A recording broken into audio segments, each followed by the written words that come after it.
தமிழில் டாம் தூம், ஜெயலலிதாவின் வாழ்க்கை வரலாறான தலைவி, சந்திரமுகி பார்ட் 2 ஆகிய படங்கள்ல நடிச்ச நடிகை கங்கனா ரணாவத் இந்தியில முன்னணி நடிகைங்கிறது எல்லாருக்கும் தெரிஞ்ச விஷயம்தான்.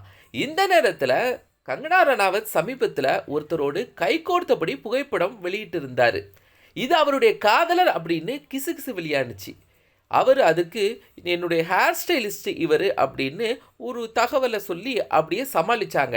இந்த நேரத்தில் தான் அயோத்தி குடமுழுக்கு விழாவுக்கு சென்ற கங்கனா ரணாவத் அங்கு தொழிலதிபர் ஒருவருடன் புகைப்படம் எடுத்துக்கொண்டார். அந்த தொழிலதிபர் தான் கங்கனா ரணாவத் காதலிப்பதாக தகவல் பரவியது. இதற்கு கங்கனா ரணாவத் விளக்கம் சொல்லியிருக்காங்க.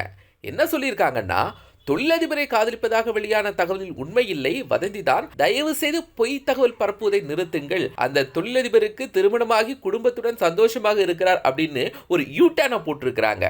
நான் வேறு ஒருவரை காதலிக்கிறேன், அவர் யார் என்பதை சரியான நேரத்தில் அறிவிப்பேன் அப்படின்னு அவங்க சொல்லிட்டாங்க.